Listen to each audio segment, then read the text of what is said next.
Hello, everybody, and welcome back to part two of this mid-season, pre-season, whatever you want to call it, thing we got going on. Pre-season 4, post-season 3. Awesome. So a little bit of RP before we actually get into those fun kingdom rolls, which is what I know that Windborn has been dying to see, right, John? The discovery. One of the guards. So you guys don't always have access to your your different keeps. You don't always have like access to like word between each of the keeps. It makes it very difficult. So the way that you guys are able to let each other know that there's something that's going on is somebody at a keep will literally stand there and raise the tokens to try to like trigger the other side to let them know that there's a message. Oh wait. Oh no, never mind. What am I doing? I'm dumb. They can literally just close the door and do it both. So what they'll do is they'll raise the tokens and teleport, so they actually can send the message instantly. I'm just dumb. Don't mind me.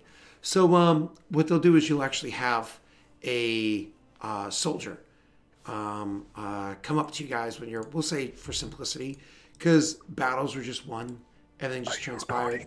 You're dealing with the what? Are you recording? Yeah. You're dealing with the thank you though. You're dealing with the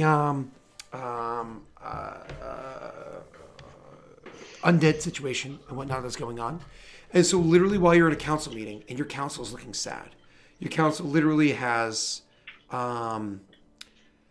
Leon, Arthur, Elliot, Edric's not even there right now, Kithel, and then Rayrin and Grishka. So you guys go into your council meeting and there's a knock on the door. Oh, no, sorry. My apologies. Council meeting. I keep fucking this up. I'm so sorry. You see the things lift up between the keeps. And so it's lift up and you're like, oh, looks like someone's calling. And so you guys on the other side would lift up and you guys would connect to the rooms. The door would open up and there would be a guard standing there with his helmet tucked under his arm and his head bowed and true and utter sadness on their face. No fear, no anything. This is going to be the nameless LT that happens to be in charge of the keep over there. You can just see sadness on their face.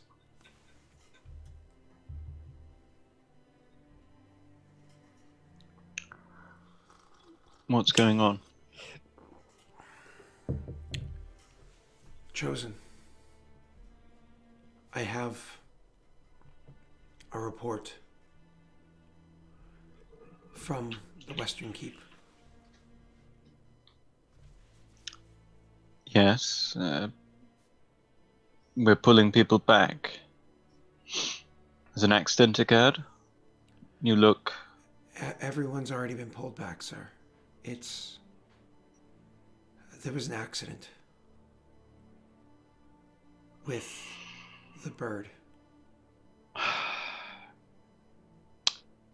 Did you have to put it down? You may want to. But chosen of the hearth, Valrin, we saw him take off on the balcony. He took to flight like you all have before. But then when he fell off the bird. As it took off? While it was flying. Men have already discovered him.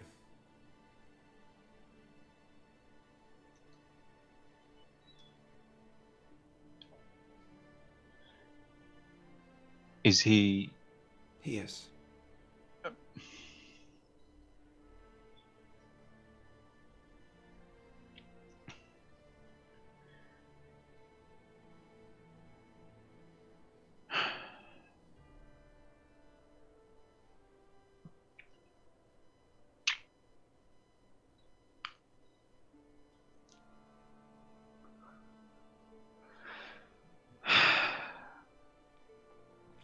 Bring the body back to Curseful. As though it was an order given to him, Kithel stands up and turns and goes to walk through the bridge door to go into the other chamber. I'd go too. Raren would turn to Elliot's in here, right? Elliot is in there. Everybody, there was a host. I've dropped that volume down to, I think, 3% out of 100. If that was still too loud, let me know and I can turn it down even more. Because that, for some reason, that one song is super loud. So I'm sorry, Elliot is in here as well. Everybody except for Edric, who's currently trying to handle the Hodwin situation.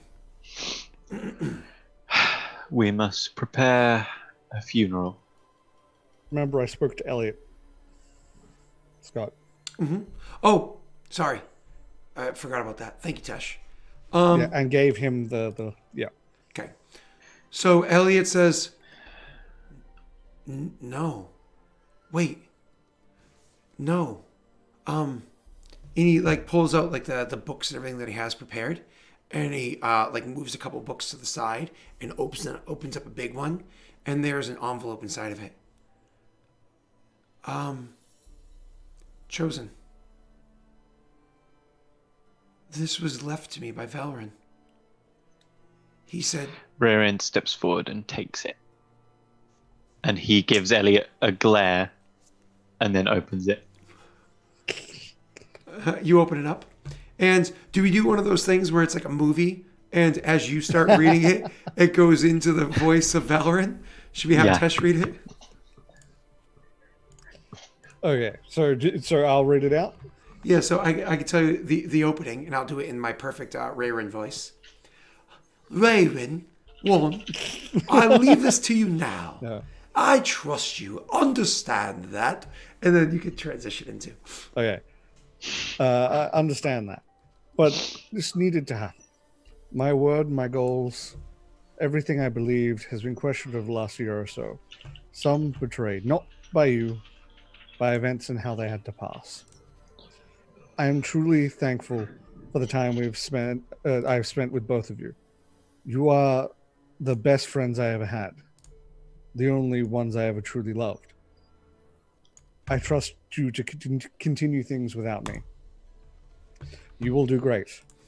And I know you will do better. Take my example and work from it. I know you both have it in you. And what I've seen recently especially shows me that you two will be great leaders. Find someone to replace me. I'm sure the martyr will help guide a new chosen to you. I'm sorry. I hope this punctuates a terrible time and allows the start of a better one. Make sure Elliot gets my research and return the sword Vigil gave me, but add a symbol of the martyr before you do. Take care of Athena for me. Take one of her feathers. Take one of her. This is my punctuation and weirdness that I wrote this out on when I was super tired. Take one of her feathers each. Give one to Kithel, to Elliot, to Leon. Have the rest given to the Church of the Martyr. I have feathers in my inventory. You don't have to take it off the bird.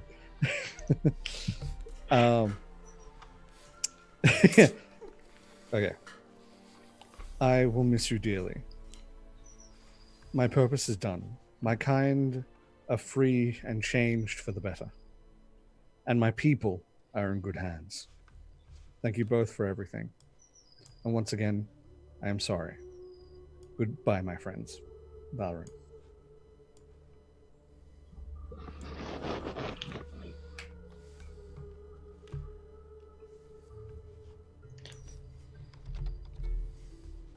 I'm going to cut and paste that into Yep. There are a couple of little tiny changes, but that's mostly exactly the same. Plus better wording and formatting as I read it and realized I fucked stuff up. For the most part, that's fine. If you care to edit it, we can. But I'm going to just put it into Kingmaker spoilers right now. Oh, it's close enough. Like there's just a comma here, a comma there, maybe an extra sorry or that sort of thing. Valrin is VAL''RIN. Yeah. REN. Sorry, thank you. Okay, I have it as a spoiler in the spoilers chat, so you guys can see it if you care to. Moving on. All right, so and then it's Discord in case you guys don't already have it. All right, so you read the letter. That's what it says. Please, boys, take over. I want to feel angry that you didn't bring this to me. But it's what he wanted. And all I feel now is not anger.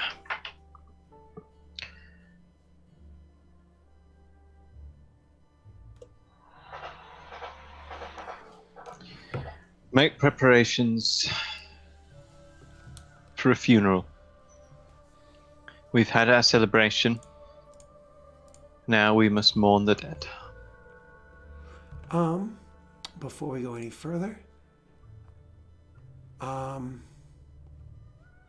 second, counselor. I also told the guard to mention where my belongings were located in just that they're in the other keep.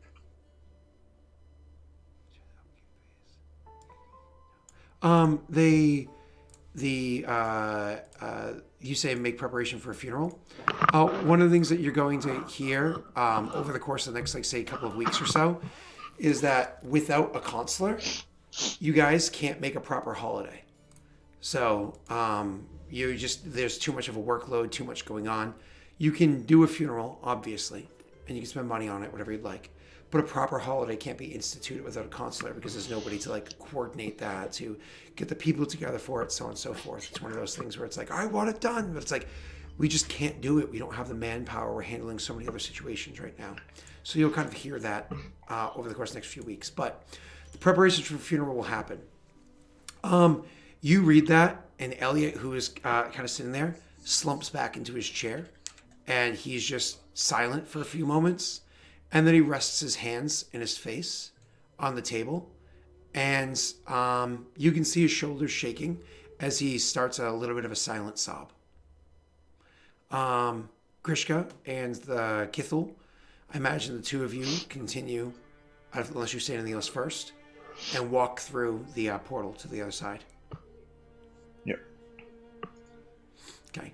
So the two of you are going to go walking through the doorway and shut it behind you, leaving behind Rayrin inside the chamber with Leon, Arthur, Elliot. Just the three of them with you. You, Kithel, and the nameless lieutenant go through the portal, and all of a sudden you open up the door and you can smell that beautiful mountain air as you make your way through. You're, of course, immediately trying to get your way quickly over to where it is that you can find his body. But before you're even able to get downstairs and out of the keep, the lieutenant would say, Chosen of the Blade, before we go, something curious. I thought I might show it to you. Though, of course, that letter explains things a bit more. He then turns and leads you out to the balcony, right next to where the nest is. You see neatly placed all of, what's his name? Valrin's belongings. I'll just nod and I'll be back for them. Of course. And he leads you down and out the front door, a long walk down the stairs, out the front door, and then across the field. There's a presence that's here. You can feel a presence that's here. The field itself, it's not a safe place. Let's be honest. There's some shit out here that you can't even begin to describe.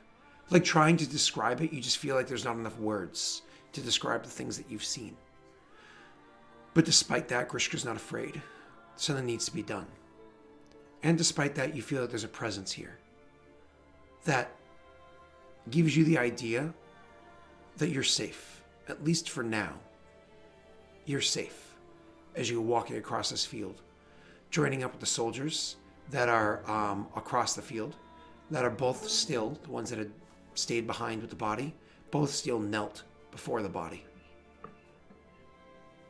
There he is in his simple underclothing. Not, underwear, but like the basic clothes that he wears underneath his like more formal or adventurer garb. And he's lying there. Strange. For somebody to have fallen, as they described, you'd imagine a twisted, broken, and destroyed body. But it's not. It's not a gruesome scene like you might expect.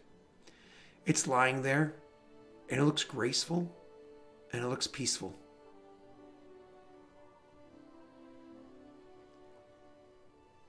He would kneel down next to the body and take a hand, and he'd just hold it before then picking him up and silently heading back to the keep. You pick him up. I mean, Kithul, who's a much bigger, beefier, and I think even stronger person than you, will of course offer out his arms to carry him. Let's be serious, it's Princess Carrie, draped over the arms.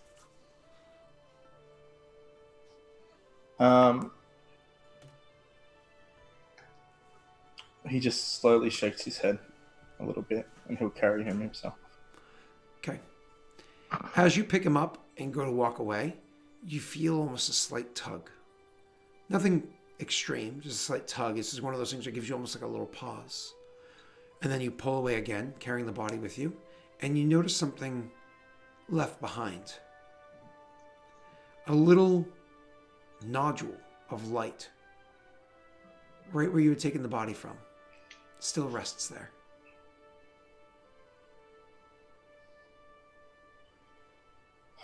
He would look to Cthulhu, and then he'd go to hand him the body. You go to hand Kithul the body, takes it. Then I will turn my attention and go and kneel next to the bit of light. And just look at it first. And then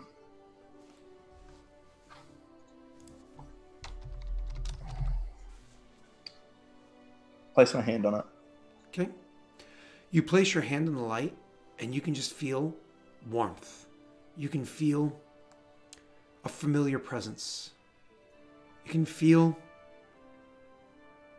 like in your heart, the laughter that Val brought when you guys were joking, the comfort that he brought when you were battling and he was at your side, or the strength that he brought to you as he aided you in those combats or the conversations as you guys were ruling your kingdom. You can feel all of the essence that is Val right there in your hand. Eat it.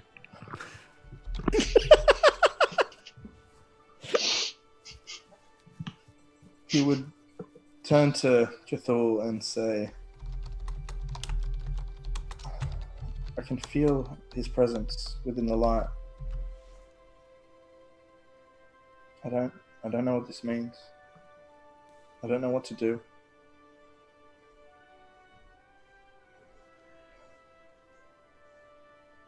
Do you say it to Kithul or to yourself? No, to Cthulhu. Kithul just shakes his head and says, I wouldn't pretend to know the answers or to assert an understanding of the chosen of the hearth better than his two closest companions. But if we all understand this correctly, Valoran wanted to be free. I think, if I may, you should let it be free. He would remove his hand from it. You'd see the little nodule of light slowly start to rise up. And as it rises like higher and higher into the sky, you can see it literally kind of like going up, so it's within sight. And then all of a sudden it blasts off. You see it rise up maybe a couple 100 feet or so. And then from where it's shining up there, not, oh my God, it's crazy bright, it's more like a twinkling star at night, except it's bright enough that you can be seen during the day. It's daytime right now. And then all of a sudden you see it laterally shoot off until it bends around the curve of the world. Because Aurorum is not flat, bends around the curve of the world, and disappears out of sight. Are you really American? Listen, there's a joke because there's an ice wall in a Malta. They're like, Rorum's flat. We've seen the ice wall.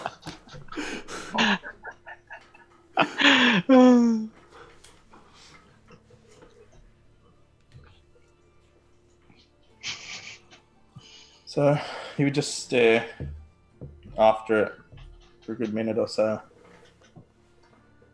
And then he'd just say, "Thank you, Valen." And then he would get up and walk with Kithil back to the keep and get Valren's belongings. As you work back to the keep, you can feel the presence of safety, of comfort and warmth, diminishing more and more as you walk. Almost like the circumference of the safety is getting smaller and smaller. Roll me a perception check.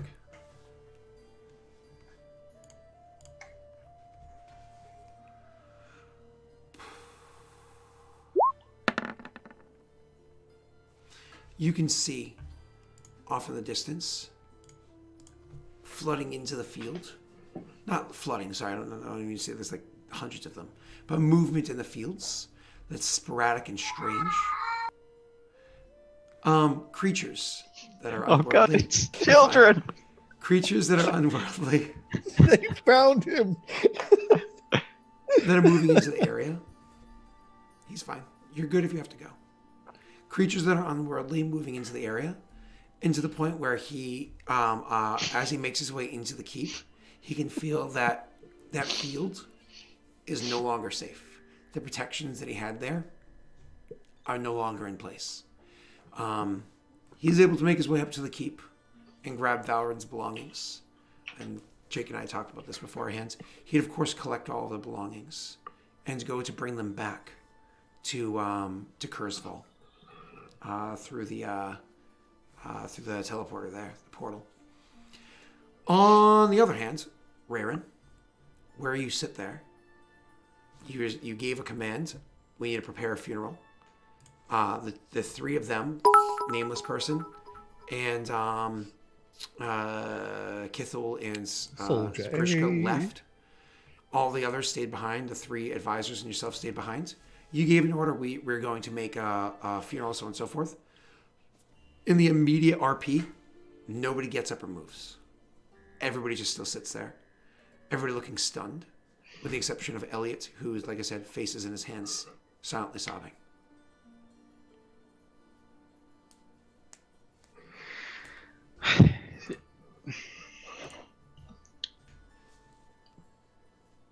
In his letter, Varen says that he wants us to carry on. Keep doing the best we can. The best we can for ourselves, and most importantly, for our people. We are all upset. Our friend, our chosen, is gone. But his legacy remains with us. Those of you who need time to mourn, go do so. But remember, Val would not want his absence to cause pain and suffering. He was the chosen of the Mater, and he stayed true to that. My door will be open should any of you require to talk about this.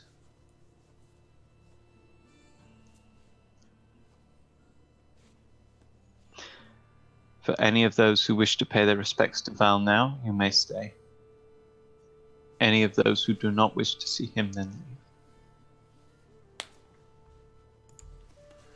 Arthur will speak first and say, we're not the only ones that are going to mourn the Chosen of the Hearth.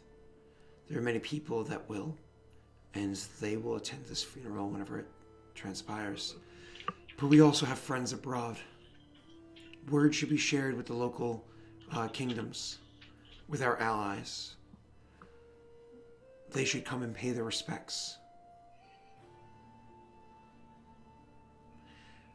I don't think it's a good time for us to travel abroad, but I think it's appropriate for someone to go in person. And as Grand Diplomat, unless you guys come up with another name in your campaign, as the Grand Diplomat, it's my responsibility. I'll take whatever horse we have left, and I will ride with a few guard, and I'll make sure that word is delivered to our allies. Proper respects will be given to Valrin. He deserves that, if nothing else. Very well. It will be dangerous, however. I understand many strange creatures and abominations prowl the land at this time. Leon will chime in and say, there's no time for us to sit and sulk. Our people are in danger. Our very way of life is in danger. There's creatures abound, as you say. None of these creatures that have been described. Only the walking dead thus far. But nonetheless, there are creatures abound. We'll guard the roads as best we can while you're traveling abroad, Arthur. But most importantly, we need to keep Kurzfall safe. Have you informed them that they have 2 months of protection from Nunkaro? Not everybody knew that Nunkaro existed, so. That's a good point. Very well.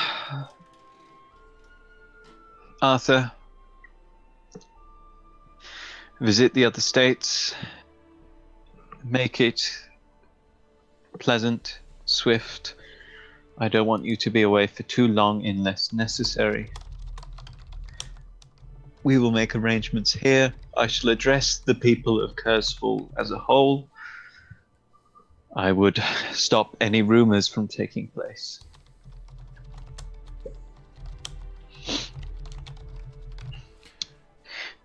The Undead Rising. I've been informed is due to a phenomenon to do with souls being trapped in the kingdom. This is due to a divinity also being trapped in the kingdom.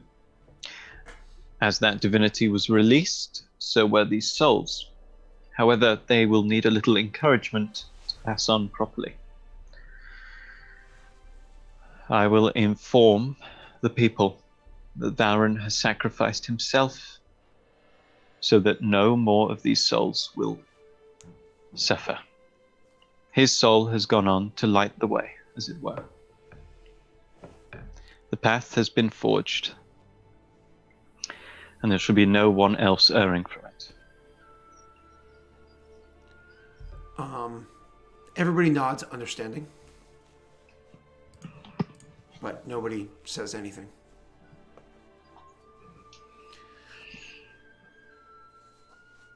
After a few moments of silence, Leon will chime in and say, I think we all have duties. I'm going to get to mine, lest our people suffer more than they already have. And he'll get up, still kind of cold, and he will turn and leave the chamber. Leaving behind just 2 people, Elliot and Rayron. Elliot, whose hands are still, whose face is still in his hands. He's not afraid of COVID. Damn, man's just touching his face, eyes, mouth. My God. You know when this was I probably already said about this, but I saw a woman get on a bus, grab things, then sit down, reach into a bag, get out like a lip balm like this, undo it, rub finger around all of the lips, and I was like. I mean, to be fair, that was gross 3 months ago, too. Mm-hmm. It's just worse now. Yeah. Just now we've realized how gross it is. More of us realize how gross it is, rather. Yeah, use these sorts, guys. Come on. Or just don't use lip balm because it breaks down the enzymes in your lips that allows them to not need chapstick. You know, I think Why would you have enzymes in your lips? I think I use chapstick maybe twice a year. I mean, two I individual actually applications a year. I actually use beeswax-based chapsticks. Yeah. Burt's Bees is the Cape Cod based company that I would use, but either way, 2 individual applications a year, and that's like, oh, there's a horrible snowstorm. Let me go outside and shovel for 17 hours straight. I need some lip balm, you know. Anyways, just saying, man up. So, you are left behind with just you and Elliot.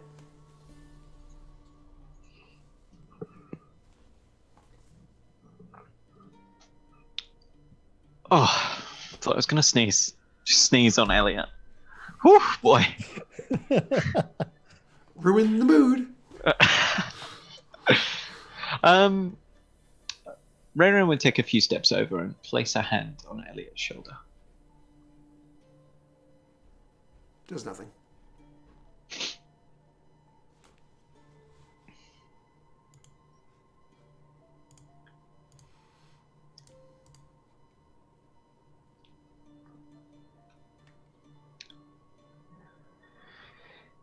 In the letter, Baron says he wants you to have his research.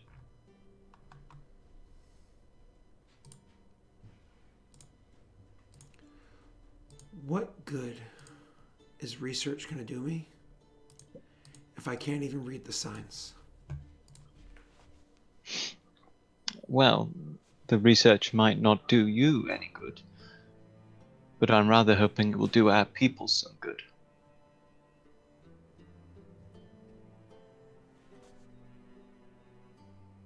Rayron would pull out a chair and sit next to him. He pulls it close. He's sitting like diagonally. He's leaning in towards him, so he's sitting diagonally. He's next to him.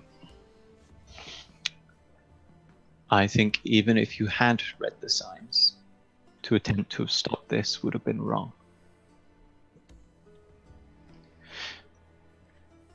Valrin made his decision. More than that, Valrin was your chosen. If I charged into a battle I clearly could not win, would you attempt to stop me? There's a difference between charging into a battle of an enemy with which you know what you're facing, and what was described. Valrin has been fighting this battle for a long time now. His foes have not been flesh and blood. But Wait, he fought this battle alone. What battles do any of us fight alone?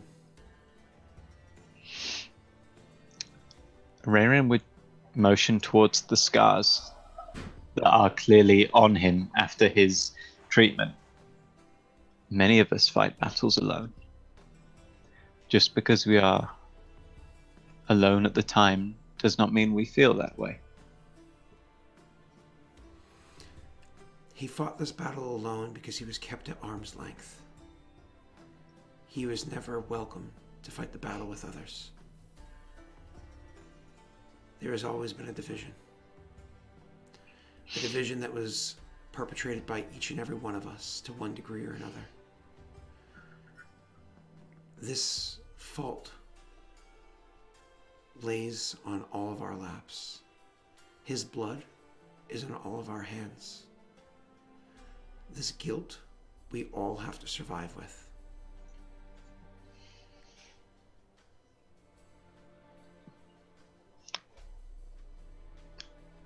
There is already a lot of blood on my hands, Elliot. There's a difference between the blood of your foes and the blood of your dearest friend.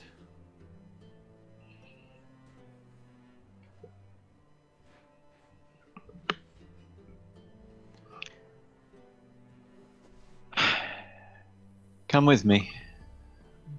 I require assistance writing something to say tonight. My writing desk is upstairs. He yeets him off a balcony. Ah! One more. No. So he'll nod and just kind of like gets That's out what of the chair. Rayon would have done if he'd been there. He'd gone and seen Val's little glowy ball. He'd have grabbed it and been like, I need another boon, please. Yep. This one's chosen by God. It's worth more. Come on. Come on. No, and Rayon would take him up to the writing desk, provide him a drink of some alcoholic beverage, and write out what he's going to say this evening or whenever at a official speech to the people to inform them. Could you do me a favor? Can you actually roll me a check, please? Roll me a what the hell's it called? I guess a diplomacy, or even just a diplomacy check. Yeah, I'm coaxing the boy out of his little sad face. Come on, boy. Come on. He's Cool. a good boy. That's a +3. Let's roll this. What the? He rolled garbage. Classic sorry. Josh. I rolled the wrong thing. Anyways, there you go. He does help to write a speech for you. That's a 23. Do you want me to use a luck die, or could you roll a luck die for me if you want to use one? This is for the speech. Yes, because I think this could have a significant impact on Kingdom rolls if it goes well. Okay. So, And even bigger one. so if it Elliot goes will roll a poorly. luck die, yeah? Or do you want me to? You click it. Yeah. I don't think I have that button. No, that's fine. Oh, nice, fuck good job, yeah. Elliot. There you go. So a total of a 27 for a professional scribe. Elliot poured all of his malice and hatred into the forging of the one speech. Wait, what? The fortune of the one speech. It's Oh, no. actually a different speech than typically would be written, or would be recited by Rayron. It's actually written like a poem, like an ode. Not like a rhyming poem, like a fucking nursery rhyme. It's a But haiku. Like, jeez. That's it. Then everyone gathers. It's like hours of prep. Everyone gathers. How's haiku Everyone go? steps forward. 10 seconds of talking. Done. Valrin was, and he still is, always will. Or however haiku go. Okay. Haiku. Done. Right. I forget how haiku I do think haikus are quite elegant, though. I have to say. haiku can be elegant. They can also be really shitty. Again, my favorite, and block your ears if bad words hurt your feelings or if your children are nearby. But one of my favorite limericks of all time is a Massachusetts one. Oh, sorry, a Rhode Island one. There once was a man from Nantucket whose cock was so long he could suck it. He'd lie all day in bed giving himself head, and if his ear was a cunt, he would fuck it. Like, I love it. There's like such a flow to it. It's so nice. There he lay, a boy no more, just a stomach on the floor. He didn't stop to say his grace. He just sat down and ate his face. Ew. So anyways, so he actually writes an ode. Like you have to imagine, in case you don't know, Lost 50 minutes. like the what is it, the Ode of Gilgamesh, right? Would be like an ode, so on and so forth, so like a long poem. The King of Kings, how appropriate. So he this is actually what he spends time writing, and there's a lot that goes into it. Is a lot of soul, a lot of heart, trying to get down to who it was that Valrin was. But part of the ode to Valrin and all of the grandiose wonders that he writes inside there, it also writes the fact. It also includes other details that Elliot feels are important to address the nation with when delivering this information. Part of that also includes certain mistakes that were made along the way that Elliot has previously stated that he thinks are important for you guys to own up to the people of Valoran.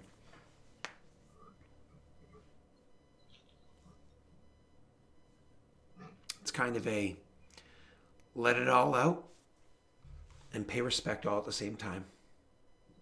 Okay. Does it include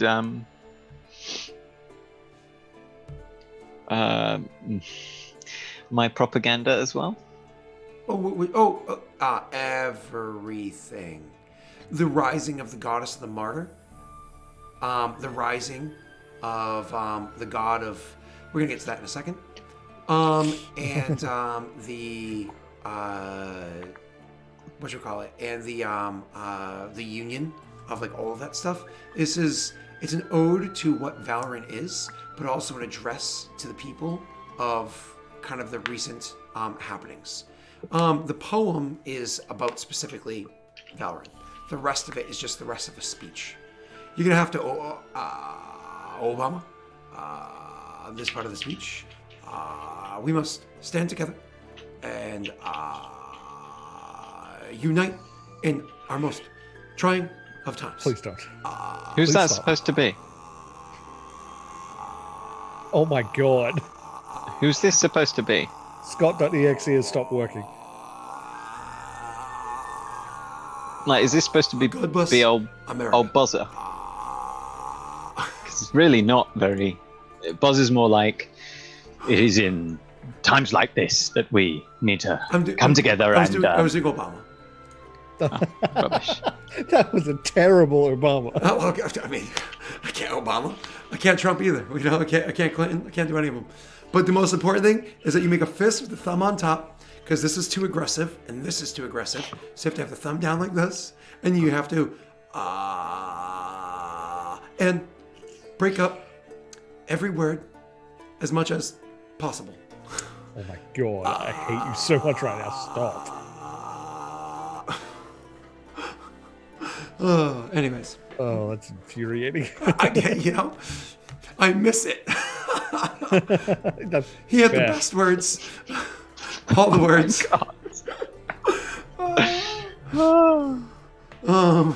So anyways, moving on. I just looked in the Discord and King Mega Spoilers watch Josh posted. Oh my god. I don't even want to God. look. So moving on. Oh no. You, sir, it has all that stuff in it. Grishka, you come back to an empty room. I imagine you go and find where he is. This is because you remember how he wrote that speech, and Rayron didn't understand everything that was in it right away. Because I imagine when you come back, you go and get Rayron's attention about the facts that you have the body. Rayron steps out for a bit. Elia continues working on the speech. Rayron comes back in and goes, "Oh, we're doing that all too. Okay, well, okay." So I imagine you go and you get Rayron's attention. I don't know how you grab his attention, please. If you do.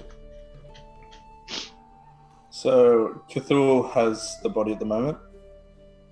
Yes, and he would be walking with you. Okay. We go to Rayron's room and see if he was there.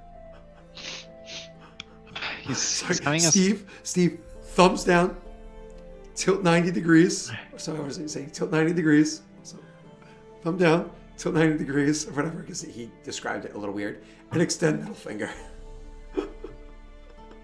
It was Steve in chat. It was just funny. Unfortunately, he said tilt 90, which is hard to do from like here. That's more than 90. But either way, he was going for something funny, and I appreciate that. So. Well done for making it not funny, buddy. Well, he job. said Yeah, well 90 done, you unless I'm ruined doing... Yeah, well done. 8 out of 8. Unless I'm tilting it. I'm sorry that he just boomered your jokes. All right, go ahead. Go ahead, Jake. Scott closed chat, agreed. So we just go to the room. Probably, is the door open or closed?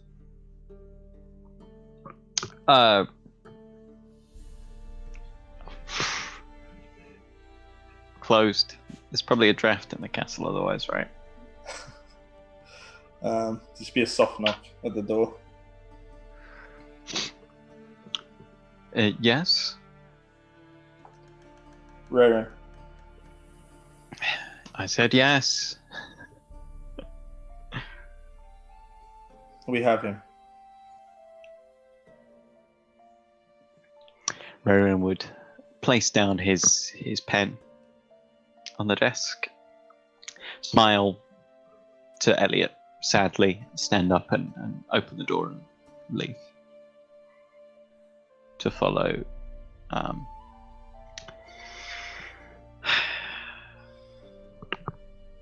How is he? What'd you say? Sorry? How is he?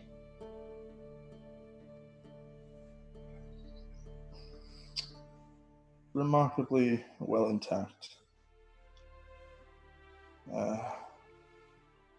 There was something left behind there when I picked up his body.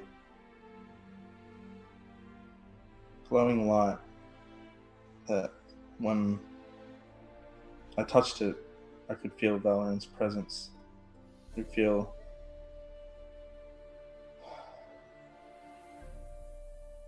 it was him.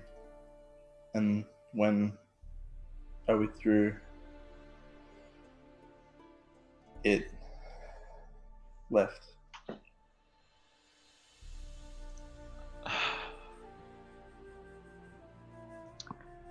I wish I'd come with you then.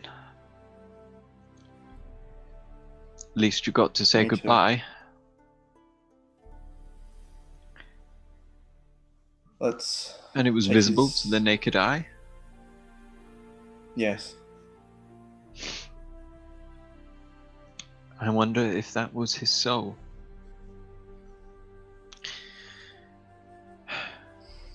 Fitting that it would emit light.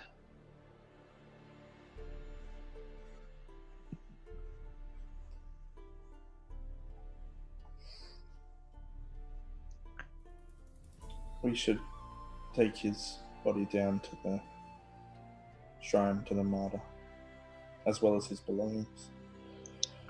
He has a considerable personal sum of gold on him, which I believe should be distributed to the citizens. I believe that would be something he would want. We can deal with that at some point. I will not celebrate the death of my friend by handing out gold to the common folk. I agree that that's what he would want it used for, and we can use it to help them.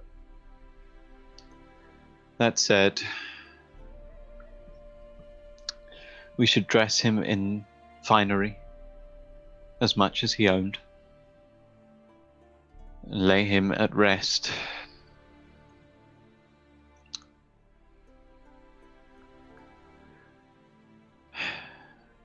I would set him with the sword given to him by Vigil, but he's asked for it to be returned.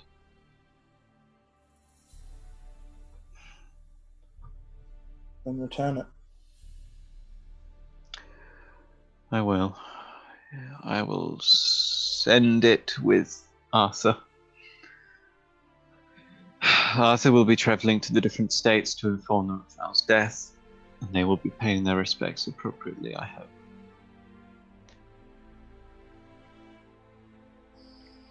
As for the sum of gold,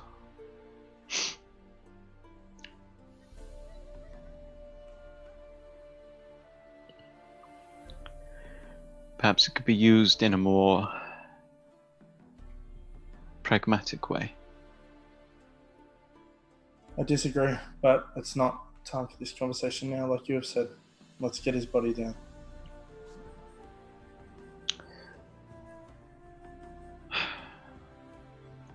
Yes, let's. I said the trigger word on purpose. You don't know nothing, you boomer. See, look, that right there, that was sign language. Boomer.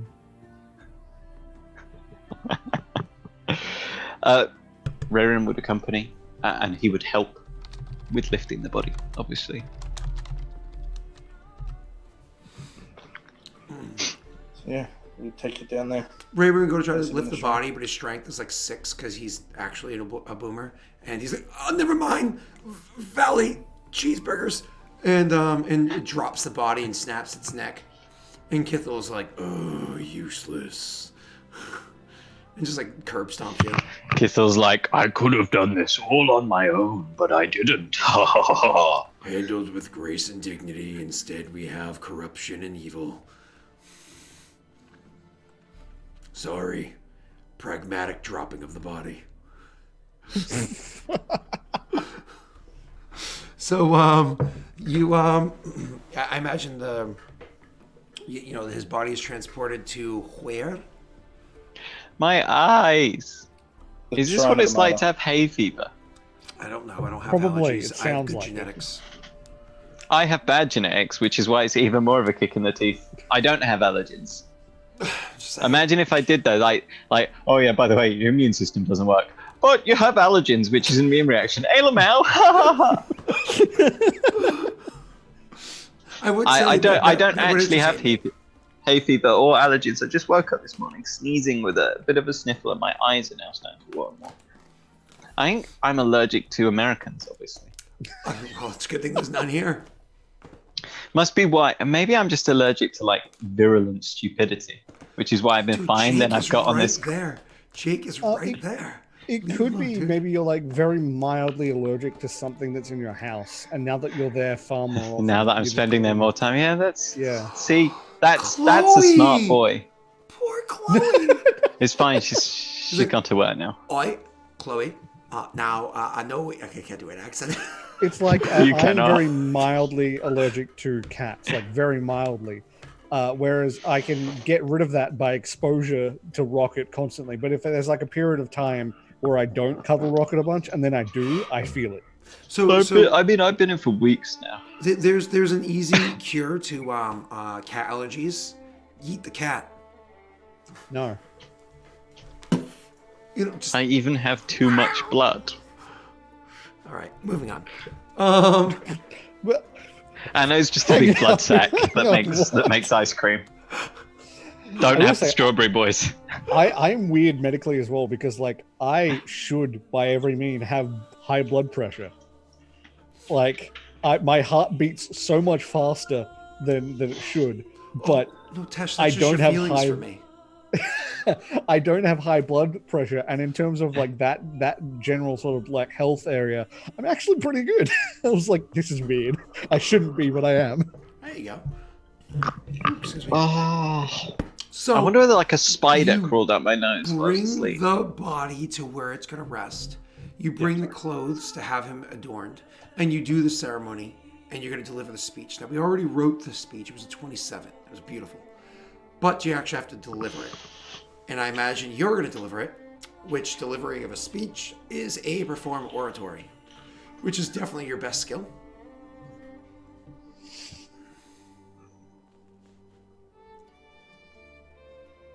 What's Do this? you want to deliver the speech, or do you want Grishka to deliver the speech? We should have Elliot deliver the speech. So neither of the chosen are going to deliver it. You can have Elliot go there and deliver it. We should stand there and look contrite. Okay. That's fine. He's willing to do so. So Elliot will go and deliver the speech that was written at the. And Elliot, in a way, is an intermediary between the rulers and the common folk because he functioned in the counselor role for a while. Yep. He's known to them better. He might be better back in that role in the future too, but for now, he'll gladly roll that. So anyways, I'm gonna make that roll in a second. This is not that day. This is like the next day. You guys get the funeral and everything all set up for it, and we'll roll for the next day, and then we can kind of move forward from here. Are you fucking kidding me? This is how it plays out. Do you want to use the luck die My first? God, he's just gonna break down. Well, there's no point. Do you want to luck die that at all or no? If he breaks down, can you take over?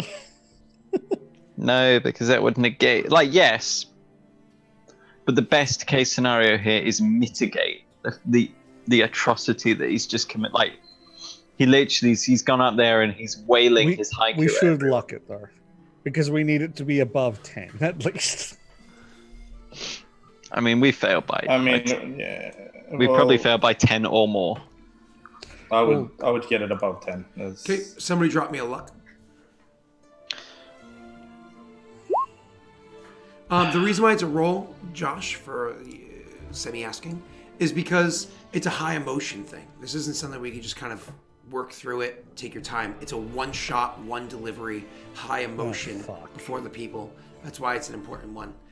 So anyways, with He the sat 12 all total, afternoon to practice it. it's one of the, all afternoon where he knew that he could have been the one that stopped his friend out of the 3 chosen, the one that he was closest with, from killing himself. Because he had a letter in his hand he chose not to open, despite the fact that all signs said that he should have opened this, because things were off.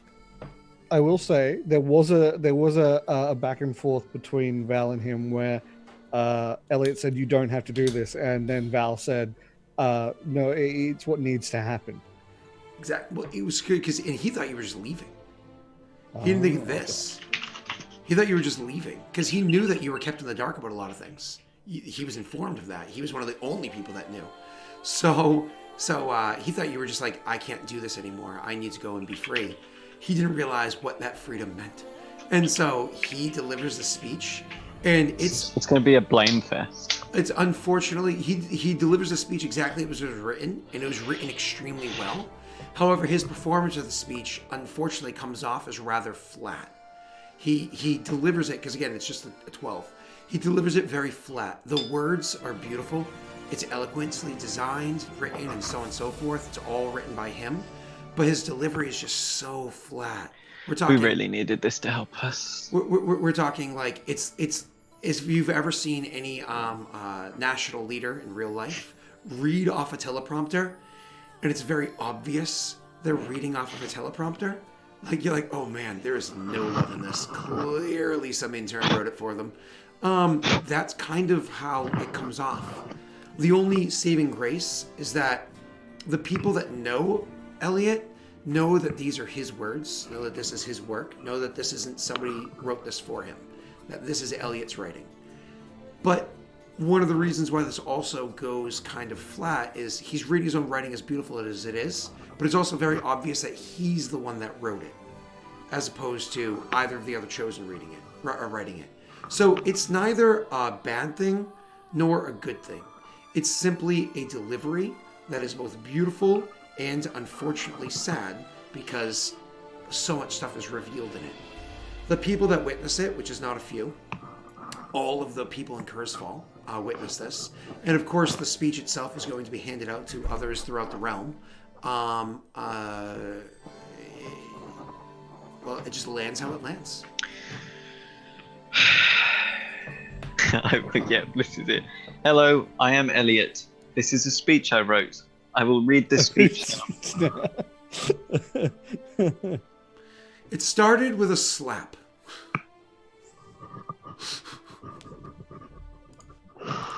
So, Is that his autobiography? It started with a slap by Elliot. If it is getting passed around, at least when it gets passed around, all it is the words. So that part's still good, but the initial delivery lesser. Yeah, exactly. The delivery is just flat. Moving on. So after this is all said and done, were there any other important RP things that you guys need to have before we do our first month's Kingdom rolls? No, yes, maybe. Sometimes Thursdays. We have to go to Hodgwen. Okay. Then we will go to Hodgwen. We need to go to We got to make Hodgwen. sure, remember, that as we're RPing through all this stuff, we still want to fit all this in here. And I have a hard out time because I am literally hopping from this immediately to a work call. So my day is going to be long and Key arduous. thing that was in my belongings that you may need. It is the chime that opens doors. If you give us the list, or we have access and we can work through it in between weeks, right? We'll do it like the chest. What was that? Yeah, We'll do it like the chest because we have the list of all of his belongings and we can go through it. Oh, yeah. So we'll do it off screen. We'll do it in off screen. between. Yeah, exactly. You just have to pay us 1.2 times our salary, Scott, for those. Okay. You be quiet. You grab, of course, the chime of opening, of course. Which was that a one-time use, Tash? No, if I let me ping it. Or it had so many charges left over. So you guys are going to grab that and you're going to head to what's it called? So an update of what's been going on in Hodgwen. So in Hodgwen, after the battle was won, a situation arose there. There was a returning, but you guys were busy at the time, off in the keep to the side, and so on and so forth. A lot of shit was happening. The returning armies that lost in Herod and that lost in Vigil went home. When they went home, they unfortunately were very unhappy to find out that there were some fucking orcs inside of their house, and were like, "You come in our wall, we eat you." So I know, they were told don't eat people, I know. But nonetheless, things were not going well. Between when they first got home, it caused some havoc, some mayhem, and some battling happened. I suppose, fortunately, something else transpired. The dead rose. And there was no shortage of dead around the largest city or town in all of Idir over the course of the last 700 years. The orcs are used to this, it's fine.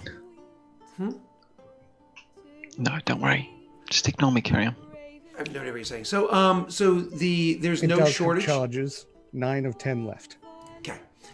There's no shortage of dead that were outside of Hodgwen, or even within it.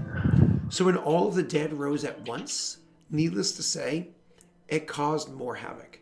It caused more mayhem. So the orcs that were inside the city immediately turned their attention away from the walls and towards killing all of the undead inside there, because there's a lot that you can say about these orcs. Good and bad. There's a lot you can say. But there's one thing that they're good at. It's killing undead.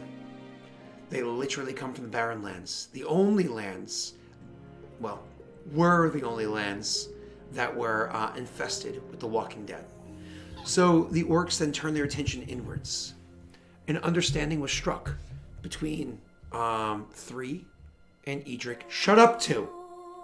Between 3 and Edric and the returning armies of Hodgwen. Our situation means nothing. This means everything. We're all going to die. Not just your army, not just our orcs, but everybody inside of this city. All the old, all of the young, and all of the non-combatants. Everybody will die if they don't stand together. That's what they've been working on. There was a small understanding of this within Kurzfall. And while you guys understood that was an important situation, you couldn't turn your attention to Hodgwen, because unfortunately, you had your own citizens you had to focus on. You weren't, I'm going to just go handle Hodgwen. Like, Hodgwen's important.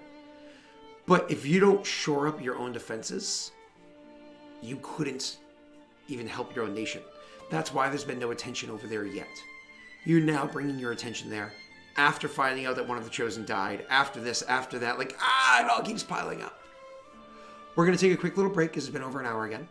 When we come back, it's literally going to come back with the two of you walking through the portal and walking into Hodgwen with that understanding already happening over there and what's transpiring. And the two of you realistically never handled Lady Greyrush yet, but again, we'll be back in a moment. Goodbye, everybody.